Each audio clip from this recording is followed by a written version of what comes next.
జీవన తొలి సంధ్య నీతోని ఆరంభం, నీతో ప్రతి క్షణము ఆస్వాదించెదను. జీవన మలి సంధ్య నీతోని సహవాసం, కలనైన మరువను నీ సాచర్యము. ఆదికాండం 39వ అధ్యాయం. యోసేపు జీవితాన్ని ధ్యానిస్తున్నాం. నేను చదువుతాను, నాతో కలిసి చెప్పడానికి ప్రయత్నం చేయండి. 39వ అధ్యాయం 10వ వచనం. దినదినము ఆమె యోసేపుతో మాట్లాడుచుండెను. ఇక నా వైపు చూడండి, ఇంకేం చూడొద్దు, నా వైపు చూడండి, పర్వాలేదు. ఈరోజు మనం వినబోయే వర్తమానం యొక్క అంశం ఏంటంటే, దినదినము నా జీవితం యేసుతోనే. ఆమేన్. క్రైస్తవ జీవితం అనేది ఏదో వారానికి ఒక్కరోజు దేవుని కొరకు బ్రతికే భక్తి జీవితం కాదు. సంవత్సరంలో ఒక 40 రోజులో, లేదు వారంలో ప్రత్యేకమైన ఒక రోజో దేవునితో బ్రతికి తతిమా జీవితం అంతా లోకంతో ఉండే జీవితం కాదు. యేసుతో ప్రతి క్రైస్తవుడు దినదినం అనుక్షణం ఆయనతో బ్రతకటానికి ఆరాటపడాలి. మనం దినదినం దేవునితో బ్రతకాలని మనం ఆశపడతా ఉంటే, అదే సమయంలో మన విరోధి ఒకడున్నాడు. ఎవరాడు? మన మేనమామ. ఎవడాడు? సైతాన్గాడు. సైతాన్గాడు ఉన్నాడు, చూసారా? వాడు కూడా దినదినము ఎక్కడ నువ్వు దొరుకుతావా, ఎట్లా నిన్ను పడేద్దాం, ఎట్లా నిన్ను లోకంలోకి నెట్టేద్దాం అని వాడు దినదినము మనల్ని వెతుకుతూ ఉంటాడు. ఇక్కడ యోసేపు జీవితాన్ని గురించి మనం ధ్యానిస్తే, యోసేపును పాపంలో పడేయటానికి పోతీఫర్ భార్య అప్పుడప్పుడు మాట్లాడుతూ ఉంది అని రాసిందా? దినదినము మాట్లాడుచుండెను అని రాసిందా? సౌండ్ పెంచాలా? అది అప్పుడప్పుడు శోధిస్తూ ఉన్నది అని రాసిందా? దినదినము శోధిస్తుంది అని రాసిందా? నా ప్రభు బిడ్డలారా, భక్తి జీవితంలో ఒక రహస్యం ఏంటంటే, నీ విరోధి అయిన సాతాను ఎక్కడ నువ్వు దొరుకుతావని అనుదినం, ఇంకా చెప్పాలంటే అనుక్షణం వాడు మనలను వెంటాడుతూ వస్తాడు. ఈరోజు దొరకలేదా, పట్టు వదిలిపెట్టడం, రేపు పట్టుకుందామని చూస్తాడు. రేపు దొరకలేదా, తర్వాత రోజు పట్టుకుందామని చూస్తాడు. ఎప్పటి వరకు తెలుసా? Up to your last breath. నీ ప్రాణం విడిచే ఆఖరి క్షణం వరకు ఎక్కడ దొరుకుతావని ప్రతి క్షణం వాడు వెతుకుతూనే ఉంటాడు. అందుకని బైబిల్లో ఒక చక్కటి మాట, మీరందరూ ఎరిగిన మాట, ఓ చక్కటి మాట రాసి ఉంటుంది. సౌలు దావీదును పట్టుకుందామని అనుదినము వెతికాడని రాసి ఉందా, అప్పుడప్పుడు వెతికేవాడని రాసి ఉందా? చెప్పాలి. సాతాను అంటే సౌలు, ఇక్కడ సాతానుకు సాదృశ్యం. సాతానుగా పిలువబడుతున్న సౌలును పట్టుకోవటానికి అప్పుడప్పుడు వెతికేవాడు కాదు, అనుదినము వెతికేటువంటి వాడట. సాతాను ఎప్పుడు కూడా మన క్రైస్తవ ప్రపంచంలో చాలామందికి ఉండే ఒక మూఢనమ్మకం ఏంటంటే, సైతానుగాడు మామూలు రోజుల్లో బలంగా పనిచేసిన దానికంటే అమావాస్య రోజు ఇంకెక్కువ బలంగా పనిచేస్తాడంట. ఎప్పుడు? అందుకని మన క్రైస్తవులు చాలామంది అమావాస్య ప్రార్థనలు పెడతారు. ఏ ప్రార్థన? ఎందుకయ్యా అమావాస్య ప్రార్థనలు పెడతా ఉంటే, అమావాస్య రోజు సైతానుగాడు పనిచేస్తూ ఉంటాడండి. అంటే తతిమ రోజులు రెస్ట్ తీసుకుంటాడు వాడు. 365 days 24/7 24 hours వాడు ఫుల్ టైం వర్కర్ అండి. వాడు పార్ట్ టైం వర్కర్ కాదు సుమి. విన్నారు నా మాట? చాలామంది క్రైస్తవులకు ఉండే అభిప్రాయం ఏంటంటే, అమావాస్య వచ్చిందంటే, అన్నయ్య అమావాస్య వచ్చిందంటే మా ఇంట్లో ఏదో ఒక కీడు జరిగిద్ది అన్నయ్య. అమావాస్యకి ఇంట్లో కీడు జరగటానికి సంబంధం ఏంటంటే, వెంటనే చెప్పే మాట, అమావాస్య ఇప్పుడు సైతానుగాడు ఇంకెక్కువ బలంగా పనిచేస్తాడు కదా, వాడు అమావాస్య రోజు కాదు అనుదినము నిన్ను నన్ను పట్టుకోవాలని వాడు ప్రయత్నం చేస్తాడు. ఎట్లా ప్రయత్నం చేస్తాడో ఒక ఖరీదైన మాట మీ గుండెల్లో రాసుకొని, మరలా ఈ మాట చెప్తాను, ఈ మాట మీ గుండెల్లో రాసుకొని, బలాఢ్యుడిగా పిలువబడిన సూర్యుడు అని పేరు వహించిన ఒక వ్యక్తి ఉన్నాడు. సింహాన్ని మేకపిల్ల చీల్చినట్లుగా చీల్చాడు. గాడిద దవడ ఎముకతో 1000 మంది ఫిలిష్తీయులను ఒంటి చేత్తో చంపాడు. ఎవరైనా ఆ సంసోను జీవితంలో ఒక మాట మీకు గుర్తుకు తెస్తారు. చూడండి,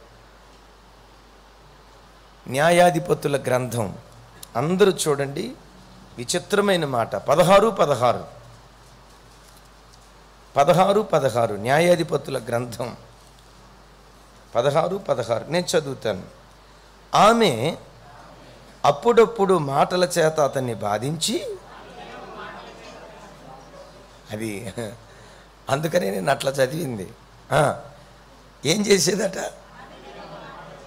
మరలా ఆమె అనుదినము మాటల చేత అతన్ని బాధించి తొందర పెట్టుచున్నందున అతడు ప్రాణము విసిగి చావగోరెను.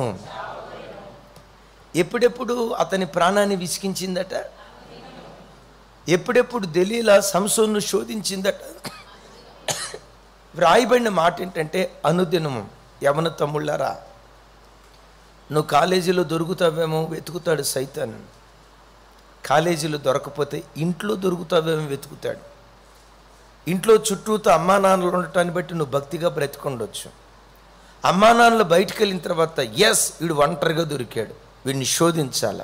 ఏ ఫోర్నోగ్రఫీ దగ్గర, ఏ అశ్లీలమైన బూతు బొమ్మ దగ్గర, ఏ సినిమా దగ్గర ఎక్కడో ఒక చోట వీడిని పట్టుకోవాలని 10 మందిలో ఉన్నప్పుడు ప్రయత్నం చేస్తాడు, దొరకలా. కాలేజీలో ఉన్నప్పుడు ప్రయత్నం చేశాడు, దొరకలా. ఏకాంతంగా నువ్వు ఒంటరిగా ఇంట్లో ఉన్నప్పుడు అప్పుడు ప్రయత్నం చేస్తాడు. అల్టిమేట్గా వాడి టార్గెట్ ఏంటో తెలుసా? ఏ విధం చేతనైనా నిన్ను బందీగా మార్చాలి అని. సంసోను జీవితంలో దెలీలా ఏం చేసిందట? అనుదినము అతని ప్రాణాన్ని విసిగించేటట్లుగా ప్రయత్నం చేసి. ఎట్లా విసిగించింది? సంసోను రావటంతో. ఎందుకో మనకు అంతగా తెలియదు కానీ సంసోను గారికి దెలీలం అంటే మహా పిచ్చి ప్రేమ, అపర ప్రేమికుడు. ఎందుకంత ప్రేమించాడో తెలియదు.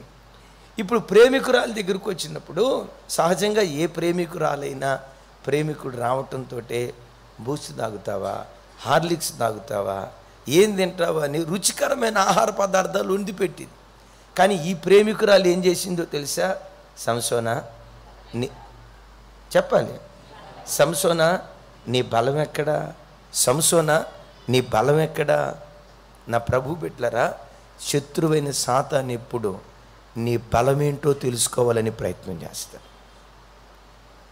భక్తి జీవితంలో నీ బలం మీద వాడు దాడి చేయాలని ప్రయత్నం చేస్తాడు. యేసు ప్రభు వారు ఒక చోట ఒక మాట మాట్లాడుతూ, ఒకడు ఒక ఇంటిలో ఉన్న సామాగ్రి దోచుకోవటానికి వచ్చినప్పుడు దోచుకొనకు ముందు ఆ ఇంటిలో ఎవరు బలవంతులో ఆ బలవంతుణ్ణి బంధిస్తాడు అని యేసు ప్రభు వారు చెప్పారు. ఈ మాటను 2 కోణాల్లో చెప్తాను.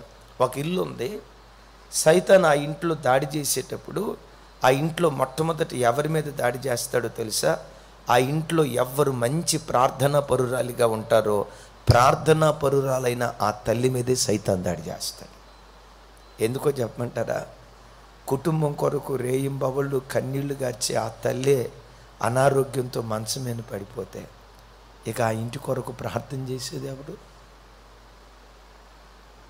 ఆ ఇంటి కొరకు కన్నీళ్లు గార్చేది ఎవరు? ఆ పిల్లల కొరకు దేవుని సన్నిధిలో రోధించేది ఎవరు? ఆ సంఘక్షేమం కొరకు అంగలారుస్తూ ప్రార్థించేది ఎవరు? సాతాను వెతుకుతూ సంఘములో ఎవరు బలవంతులో, కుటుంబంలో ఎవరు బలవంతులో, ప్రార్థనా జీవితంలో ఎవరు బలవంతులో, పరిశుద్ధతలో ఎవరు బలవంతులో, సంఘంలో ఎవరు బలవంతులో, ఆ బలవంతుల మీదే సాతాను దాడి చేయాలని ప్రయత్నం చేస్తాడు. సెకండ్ వేవ్ కరోనా ఉంది కదా, ఎక్కువ కుటుంబాల్లో విన్న సంగతి ఏంటో తెలుసా? సెకండ్ వేవ్ కరోనాట కుటుంబంలో ఎవరు ఆ కుటుంబానికి ఆశ్రయంగా ఉన్నారో ఆ కుటుంబం అంతా ఎవరి ద్వారా జీవనాన్ని పొందుకుంటుందో వాళ్ళ మీదే సాతాను దాడి చేశాడట. శత్రువు యొక్క పన్నాగం ఎప్పుడు? తమ్ముడు, నీ బలమేంటో వాడు పసిగడతాడు, జాగ్రత్త. దేన్ని పసిగడతాడు? నీ బలం. ఒకవేళ నీ లోపల దేవుడు బలమైన ప్రార్థనాత్మ ఇచ్చాడా, సాతాను ఆ బలాన్ని నీ దగ్గర నుంచి దొంగిలించాలని ప్రయత్నం చేస్తాడు. ఒకవేళ దేవుడు నిన్ను ప్రేమించి యవ్వన కాలంలోనే పరిశుద్ధంగా బ్రతికే జీవితాన్ని ఒక వరంగా దేవుడు నీకు ఇచ్చాడా? ఎస్, నీ నిండు యవ్వన కాలంలో నా చూపులతో కూడా నా జీవితంలో నేను పాపం చేయకూడదయ్యా, నా ఆలోచనలతో కూడా నేను పాపం చేయకూడదయ్యా అని ఒక పరిశుద్ధమైన జీవితం, అది ఒక బలంగా నీకు ఆస్తిగా దేవుడు అనుగ్రహించాడా? సైతాన్ ఏం చేస్తాడో తెలుసా? ఆ బలమైన పరిశుద్ధ జీవితంలో నేను తప్పిపోయేటట్లుగా వాడు అనుక్షణం అనుక్షణం అనుక్షణం, అప్పుడప్పుడు కాదు సుమి, ఏమన్నాను పెద్దగా చెప్పాలి, అమావాస్య రోజు వచ్చి దాడి చేసేవాడు కాదు, ఏదో పండగ రోజు పబ్బం రోజు ఏదో అప్పుడప్పుడు వచ్చి దాడి చేసేవాడు కాదు. వీడెవడో తెలుసా? 24 గంటలు ఎక్కడ దొరుకుతావని విరోధి అపవాది గర్జించు సింహం వలె వాడు తిరుగుతూ ఉంటాడు. వాడు అనుదినము తిరిగేటప్పుడు మనం అనుదినము చేయాల్సిన 3 శ్రేష్టమైన కార్యాలు, ఇవి నీవు చేయగలిగితే సాతాను తల చితకదొక్కబడుతుంది. సాతాను మీద విజయవీరుడిగా నువ్వు బ్రతుకున్నట్లుగా దేవుడు నీ పట్ల కార్యం చెయ్యునుగాక. మొట్టమొదట మనం చేయాల్సిన పని, అపోస్తులైన పౌలు గారు అంటారు కదా, నేను దినదినము, పెద్దగా చెప్పాలి. ఇప్పుడు దెలీలా సంసోన్ను అప్పుడప్పుడు శోధించిందా, అనుదినము శోధించిందా? యోసేఫ్ను పోతీఫర్ భార్య దినదినము శోధించిందా, అప్పుడప్పుడు శోధించిందా? దినదినము వాడు శోధిస్తాడు గనక దినదినము మనం ఏం కావాలో తెలుసా? పౌలు గారు అంటాడు, దినదినము నేను చనిపోవుచున్నాను అంటాడు. ఏమంటున్నాడమ్మా? పెద్దగా మనిషి జీవితంలో ఎన్నిసార్లు చనిపోతాడండి చెప్పాలా? మనిషి జీవితంలో ఎన్నిసార్లు చనిపోతాడు తమ్ముడు కదా? మరి పౌలు గారు ఏమంటాడు? ఒకవేళ ఆ మాట ఎక్కడుందో కన్ఫ్యూషన్గా మీకు ఉంటే కొరింథీయులకు రాసిన మొదటి పత్రిక 15వ అధ్యాయం 31వ వచనం చదవండి ఎవరైనా.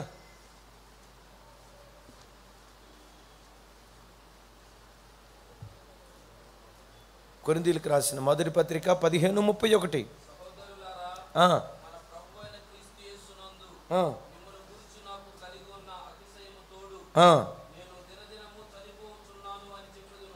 అందరం చెప్తాం, నేను దినదినము, అందరూ చెప్పాలి, నేను దినదినము చనిపోవచ్చున్నాను. ఏమవుతున్నాడట?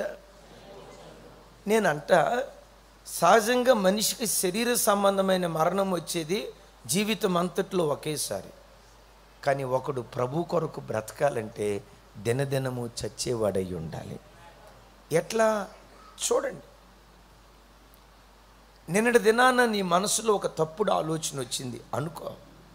ఆ ఆలోచన రావటంతో ఏం చేసావు? యేసు రక్తమే చేయం ప్రభా, ఒక నిష్కలంకుడుగా బ్రతకాలి. వద్దయ్యా, నో, ఇది నా మనసులోకి రాకూడదు. ఒక నిర్దోషమైన జీవితం నీ కొరకు నేను జీవించాలి. ప్రార్థన చేసి నీ మనస్సులో బయలుదేరిన ఆ తప్పుడు ఆలోచన వాక్యం చేత, యేసయ్య రక్తం చేత, దేవుని ఆత్మ ద్వారా దాన్ని చంపేశావు. నిన్న చంపింది చచ్చిన స్థితిలోనే ఉంటుందా? నిన్న చంపింది ఈరోజు మరలా జీవాన్ని పోసుకుంటుంది. అమ్మా అవునా కదా? ఈరోజు మరలా జీవాన్ని పోసుకుంటుంది. నీవే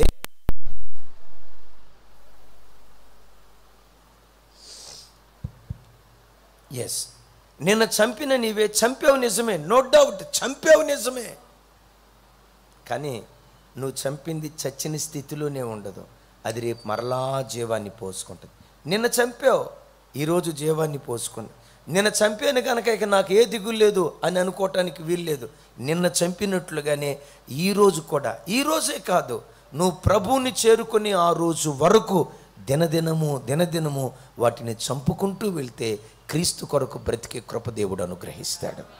పెద్దగా చెప్దాం ఆమేన్. ఎలాగో ఈ మాట చెప్తాను. భక్తుడైన మోషేతో దేవుడు అన్నారు, మోషే నీ చేతిలో ఉందేంటి? ఏముందయ్యా, కర్ర, అంతకుమించి ఏముందన్నాడు. ఒకసారి దాన్ని నేల మీదే అన్నాడు. నేల మీద వేసిన వెంటనే ఆ కర్ర నాగరాజుగాడు అయిపోయాడు, పాము అయిపోయింది. మోషే ఆ పామును చూసి గడగడగడ వణుకుతున్నాడు. ఎందుకో చెప్పమంటారా? అరే, ఎంతకాలం నా చేతిలో పట్టుకుందే, పెద్దగా నా చేతితో పట్టుకుంది, ఇంతకాలం పావును పట్టుకున్నాను, ఆ పావు నా చేతిలో ఉందని ఆ కర్రను చూసి మోషే ఆశ్చర్యపోయాడు. వెంటనే దేవుడు అన్నాడు, మోషే దాన్ని తోక పట్టుకో, పైకి లేపు అన్నాడు. తోక పట్టుకొని పైకి లేపాడు. తోక ఎటు వెళ్ళింది? ఇప్పుడు పైకి వెళ్ళింది. తోక ఎటు వెళ్ళింది? తల ఎటు వచ్చింది? కిందకు. ఎప్పుడైతే తోక పట్టుకొని పైకి లేపాడో ఆ పాము మరలా కర్ర అయిపోయింది. అనుకున్నాడు మోషే, అబ్బా అల్లావుద్దీన్ అద్భుత దీపంలాగా సూపర్గా ఉందే ఇదే అని అనుకున్నాడు. మోషే అన్నాడు, ఈ కర్ర తీసుకొని ఇక సాగిపో. మోషే రోజు ఏం చేస్తున్నాడో తెలుసా? తోక పైకి, తల కిందకి ఆ కర్ర తీసుకొని ఇలా నడుచుకుంటూ వెళ్తున్నాడు. చెప్పండి. తల తీసుకొని ఆ కర్ర తీసుకొని ఎలా నడుచుకుంటా వెళ్తున్నాడు. ఈ కర్రను నేల మీద ఇట్లా కొట్టుకుంటా, సహజంగా వెళ్ళేటప్పుడు ఇట్లా అంటే ఏం జరుగుతుందో తెలుసా? మోషే దినదినము దాని తలను చెత్తగొడుతూ ఉన్నాడు. ఆ మోషేను ఐగుప్తు దేశాన్ని తల్లకిందులు చేసే ఒక అద్భుతమైన ప్రవక్తగా దేవుడు మార్చాడు. గట్టిగా చెప్దాం ఆమేన్. నా ప్రభు బిడ్డలారా, ప్రతిరోజు సాతాను తలంపులు, సాతాను ఆలోచనలు, సాతాను ప్రణాళికలు ఏ రోజుకు ఆ రోజు ఏ సునాములు నువ్వు చితకదొక్కుదువుగాక. అలా ప్రభు కొరకు నువ్వు బ్రతికితే నీ మీద దేవుని కొన్న ప్రణాళిక ఏంటో తెలుసా? మోషే ద్వారా ఐగుప్తు దేశాన్ని తలకిందులు చేసినట్లుగా నువ్వు బ్రతికే చోట ఆ ప్రాంతమంతా ప్రభు తలకిందులు చేసి ప్రభు తన తట్టు నువ్వు బ్రతుకుతున్న ప్రాంతాన్ని త్రిప్పుకొనును గాక. అందుకని యేసయ్య ఒక మాట అంటారు, ఎవడైనా నన్ను వెంబడింపగోరిన యొడల తన సిలువనెత్తుకొని ప్రతి దినము నన్ను వెంబడించేవాడే నా శిష్యుడు అవుతాడు అంటాడు. సిలువను ఎత్తుకోవటం అంటే మెడలో సిలువను ధరించడం కాదు, సిలువ ఉండాల్సింది మన హృదయంలో. అలాగని మెడ మీద సిలువ పెట్టుకోకూడదు అని కాదు నేను అనే మాట. దానికి మించి ఏంటో తెలుసా? సిలువ మరణానికి గుర్తు. Praise the lord. సిలువ చెప్పండి దేనికి గుర్తు? ఆ సిలువను ఎత్తుకొని వెంబడించనంటే, ప్రభా లోకపు ఆశల విషయంలో నేను చచ్చిపోయా, నేత్రాశ విషయంలో చచ్చిపోయా, సుఖభోగాల విషయంలో చచ్చిపోయా, ఈ పాప సంబంధమైన కోరికల విషయంలో నేను చచ్చిపోయా, లోకం విషయమై చనిపోయి క్రీస్తు కొరకు మాత్రమే నేను బ్రతుకుతున్నానని ఎప్పుడు నీవు సిలువకు అప్పగించుకుంటే నీ జీవితంలో సాతానుగాడి ఆలోచనలు చచ్చిపోతాయి. అనుదినము నీ ప్రభు కొరకు నువ్వు జీవించగలుగుతావు. పెద్దగా చెప్దాం ఆమేన్. అనుదినము యేసయ్య కొరకు నువ్వు జీవించాలంటే తల్లి, నీలో ఉన్న ప్రతి శరీర సంబంధమైన ఆశ, లౌకికమైన కోరిక ఎప్పటికప్పుడు ఏ రోజుకు ఆ రోజు నువ్వు చంపుకుంటేనే అప్పుడు ప్రభు కొరకు నువ్వు బ్రతకగలుగుతావు. రెండవ మాట, అపోస్తులైన పౌలు గారు కొరింథీ సంఘానికి ఉత్తరం రాస్తూ 2వ కొరింథీ అందరూ చూడండి 4వ అధ్యాయం, అందరూ చూడాలి. 2వ కొరింథీ 4వ అధ్యాయం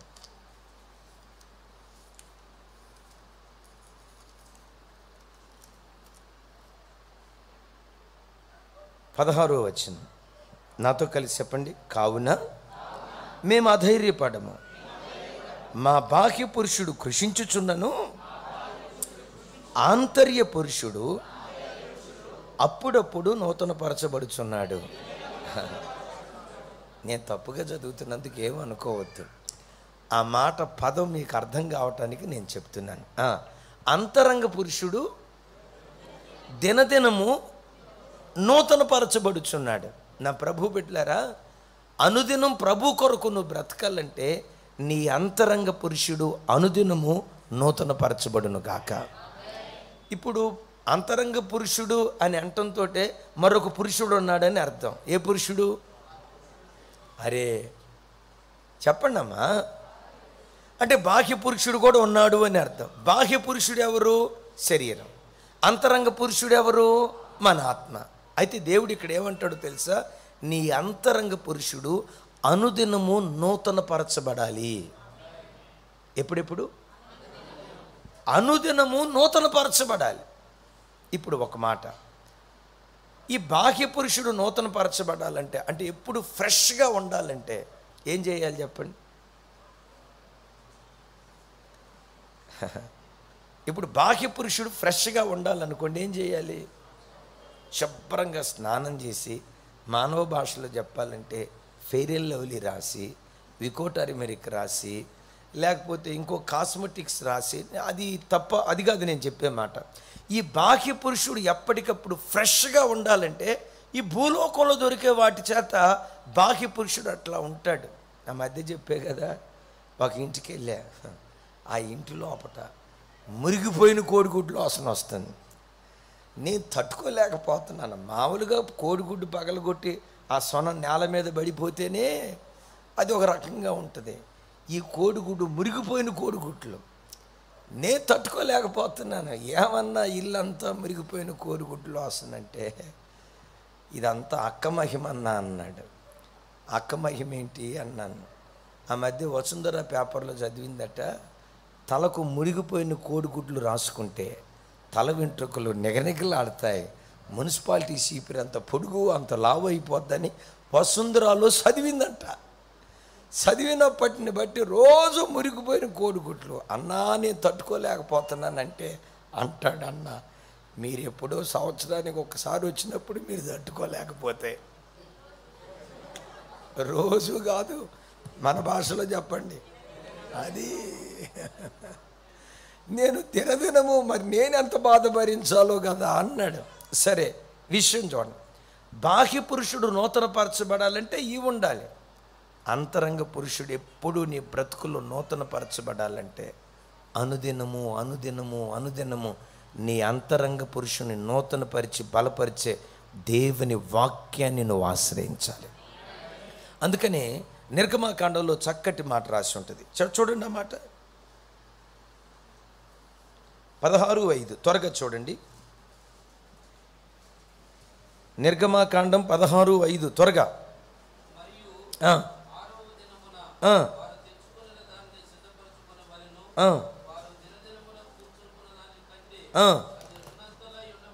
చప్పట్లు కొడుతూ స్తోత్రాలు చెప్దాం. ఆమేన్. నా వైపు చూడండి. ఆకాశం నుంచి మన్నా కురిసేది. ఈ మన్నా వారానికి ఒకరోజు సమకూర్చుకునే వాళ్ళ దినదినాను వారానికి ఒకసారి సమకూర్చుకునే వాళ్ళ దినదినము సమకూర్చుకునే వాళ్ళ పెద్దగా పెద్దగా మన్నా దేనికి గుర్తు? మన్నా దేవుని వాక్యానికి గుర్తు. దేవుని వాక్యం అనే మన్నాను ఆదివారం ఒక్కరోజు సమకూర్చుకోవటం కాదు. దేవుడు అంటాడు దినదినము దినదినము మన్నాను సమకూర్చుకోవాలి. నా ప్రభు బిడ్డలారా, మీతో మిమ్మల్ని ఒక మాట అడుగుతా. మీ ఆత్మీయ జీవితంలో దినదినము వాక్యాన్ని ధ్యానించే ఆ ప్రత్యక్షత, ఆ భక్తి సంబంధమైన మనసు మీకుందా? అప్పుడప్పుడు దేవుని వాక్యం చదివే మనసు మీకుందా? ఆదివారం ఒక్కరోజే బైబిల్ తెరిచే మనసు మీకుందా? నా కలజోడేది నా కలజోడేది నా కలజోడేది కలజోడేది అని ఆదివారం ప్రార్థనకి వెళ్ళేటప్పుడు అమ్మమ్మ మనవరాల్ని పిలిచి అడిగిందట. ఏమో అమ్మమ్మ నాకేం తెలుసు, ఏమో అమ్మమ్మ నాకేం తెలుసు. అరే వారం రోజులు బట్టి కనపట్లేదు నా కలజోడు. కూతుర్ని అడిగింది, మనవణ్ణి అడిగింది, మనవరాలను అడిగింది. మొత్తం ఇల్లంతా వెతికిన కలజోడు దొరకల. సరేలే కలజోడు లేకపోతే లేకపోయిందే, నా బైబిల్ తీసుకురండి, చర్చికి వెళ్ళేటప్పుడు బైబిల్ ఉండాలి కదా అని చెప్పి బైబిల్ తీసుకొచ్చి ఇస్తే బైబిల్ ఎంత లావు కనపడుతుందంట. ఏంట్రా ఎంత లావు కనపడుతుందని జిప్ ఓపెన్ చేసి చూస్తే అందులో ఉంది కలజోడు. మొన్న ఆదివారం వచ్చినప్పుడు ప్రార్థన అంతా అయిపోయిన తర్వాత కలజోడు బైబిల్లో పెట్టింది. మరలా బైబిల్ ఎప్పుడు తెరిచింది? అద్భుతం. ఏ దినపు మన్నా ఆ దినమే నువ్వు వేరుకోవాలి. ఏ దినపు మన్నా ఆ దినమే నువ్వు వేరుకుంటే నీ అంతరంగ పురుషుడు నూతన పరచబడతాడు పరలోకపు మన్నా ద్వారా. Praise the lord. ఎప్పుడు క్రైస్తవుడు వారానికి ఒక్కసారి బైబిల్ ముట్టుకునేవాడిగా ఉండకూడదు. భక్తుడైన ఏస్కేలుతో అంటాడు, ఏస్కేలు నా వైపు చూడండి, ఏస్కేలు ఈ పుస్తకమును ఆహారముగా తీసుకొని దీనితో నీ కడుపును నింపుకో అంటాడు. నా తట్టు చూసి మాట చెప్పండి, ఈ పుస్తకమును ఆహారముగా తీసుకొని దీనితో నీ కడుపును నింపుకొనుము. ఈ పుస్తకాన్ని ఎట్లా తీసుకోవాలట? ఆహారం అప్పుడప్పుడు తీసుకుంటారా, అనుదినము తీసుకుంటారా? పెద్దగా ఆహారాన్ని అప్పుడప్పుడు తీసుకుంటారా, అనుదినము తీసుకుంటారా? అనుదినం దినానికి ఒకసారి తీసుకుంటారా, 3 పూటలు తీసుకుంటారా? ఆ తమ్ముడు అంటున్నాడు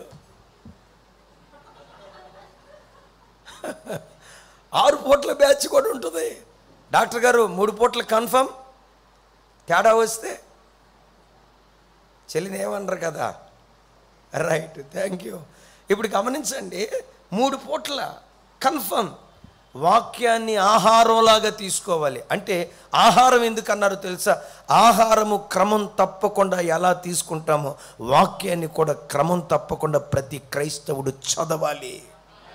అప్పుడప్పుడు కాదు సుమి, వారానికి ఒకసారి కాదు సుమి, నీకు బుద్ధి పుట్టినప్పుడు కాదు. బైబిల్లో అక్కడో కాగితం ఎక్కడో కాగితం కాదు. అనుదినము క్రమం తప్పకుండా తీసుకున్నట్లుగా అధ్యాయం వెంబడి అధ్యాయం, పుస్తకం వెంబడి పుస్తకం, గ్రంథం వెంబడి గ్రంథం, అలా దేవుని వాక్యాన్ని చదువుకుంటూ మనం వెళ్ళాలి. ఎందుకు చదువుకోవాలో తెలుసా? నీ అంతరంగ పురుషుడు నూతనపరచబడేది పరలోకపు మన్నాగా పిలువబడుతున్న వాక్యము ద్వారానే. ఇంకొక మాట, ఈ మన్నాని ఎరుకునే విషయంలో అద్భుతం ఏంటంటే, నిన్నటి దినానే వారానికి సరిపడా మన్నా ఏరుకున్నాడు ఒక సోమరిపోతుడు. అరే రోజు పొద్దున్నే ఎక్కడ లెగుస్తాం, రోజు ఏరుకోవాలంటే ఎవడు ఏరుకుంటాడు? ఎట్లా కాదని చెప్పి వారానికి 6 రోజులకు సరిపడా మన్నా ఏరుకున్నాడు. సోమవారం వారానికి సరిపడా ఏరుకున్నాడు. ఏరుకొని ఇక మంగళవారం మనం వెళ్ళాల్సిన అవసరం లేదులే అని గురకలు పెట్టి నిద్రపోయాడు. ఉదయం 9ంటికి లేచాడు, నిద్రపోతాడు. ఏమండి, మన్నా ఏరుకు రావడానికి బాగాలేదు, ఎందుకే ఇంకా మనం ఏరుకునేది, వారానికి సరిపడా ఏరుకుంటే సరే. ఆ మన్నా తిందామని వెళ్ళి మూత తీశాడు. మూత తీస్తే మన్నా అంత పురుగులు పట్టిపోయిందట, కంపు కొట్టిపోయిందట. వారానికి ఒక్కసారి వాక్యం చదివే విశ్వాసి బ్రతుకు కంపు కొట్టిపోద్ది, వాని ఆత్మీయత పురుగులు పట్టిపోద్ది. నిన్నటి భక్తి ఈరోజు నీకు భక్తినివ్వలేదు. ఏ నాటి భక్తి ఆ దినమే మనం సంపాదించుకుందుము గాక. ఏ నాటి ప్రార్థన ఆ రోజే మనం కలిగొందుము గాక. ఏ నాటి వాక్యం ఆనాడే మనం ధ్యానించుదాం గాక. నిన్నటి భక్తి జీవితం చేశాను, నిన్నటి భక్తితో ఈరోజు నేను బ్రతుకుతాను అని అనుకున్నావా? నీ భక్తి కంపు కొట్టుకొని పోద్ది, వాక్యం అంటుంది. అందుకని యేసయ్య ఒక ప్రార్థన నేర్పారు కదా, మా అనుదిన ఆహారము. ఈ వాక్యాన్ని ఎలా తీసుకోవాలి? ఆహారంగా తీసుకోవాలి. గమనించండి, ఆహారం ఎట్లా తీసుకుంటాం? ఉదయం టిఫిన్ కన్ఫర్మ్. కొంతమంది ఎట్ట చూస్తున్నారంటే, టిఫినా అది ఎట్టుంటుందన్నా? అమ్మో, ఉదయం టిఫిన్ కన్ఫర్మ్ కన్ఫర్మ్ కన్ఫర్మ్, మధ్యాహ్నం భోజనం కన్ఫర్మ్.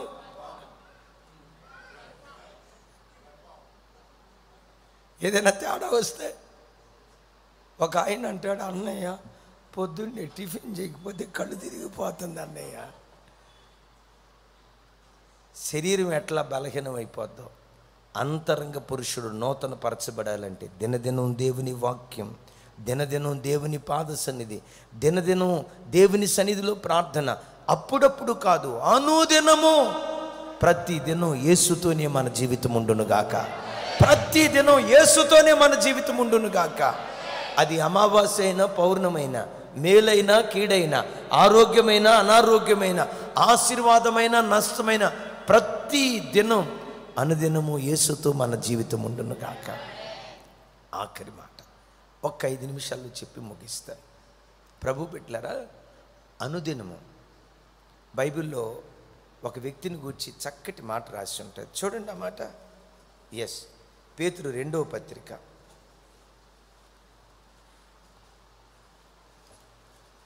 పేతురు 2వ పత్రిక 2వ అధ్యాయం 8వ వచనం, బహు అద్భుతమైన మాట చూడండి.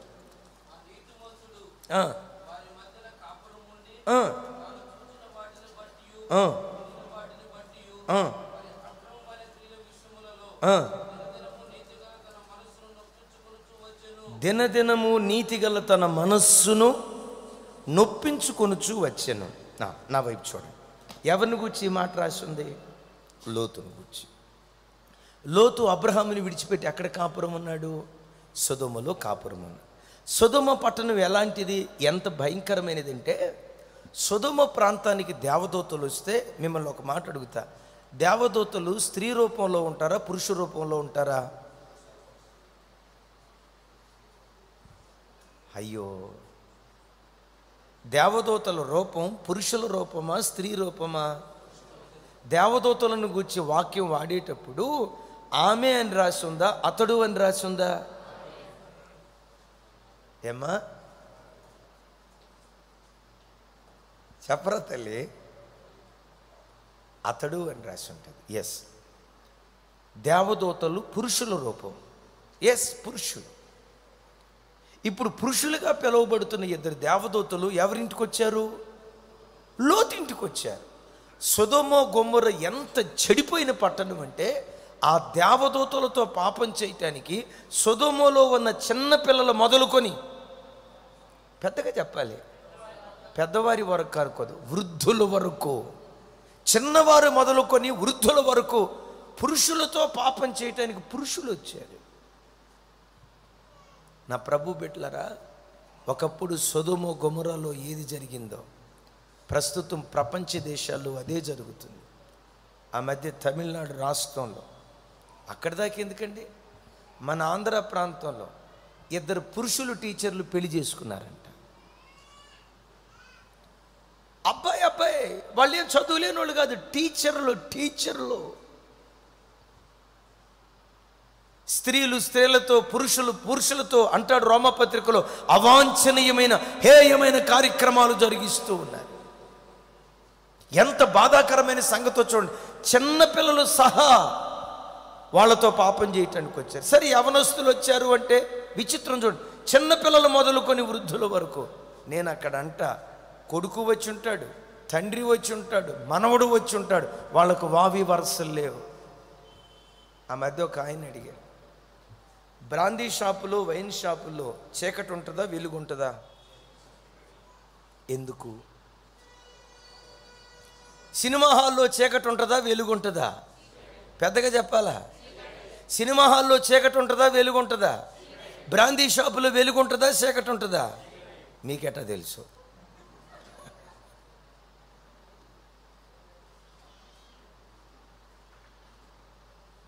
సరే, థ్యాంక్ యూ.